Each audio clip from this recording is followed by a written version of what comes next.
Hello, today I'd like to show you how to write the city Hong Kong in Chinese.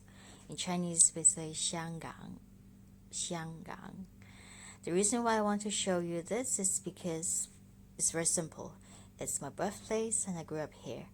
So Hong Kong used to be a British colony, and since 1997, the city is handed over to China. So Hong Kong now is part of China. So let's see how it's been written again.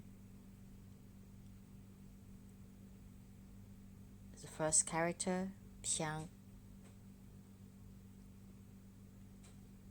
and the second character, gǎng.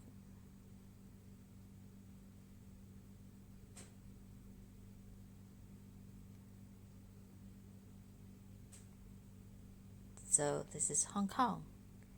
Thank you for watching.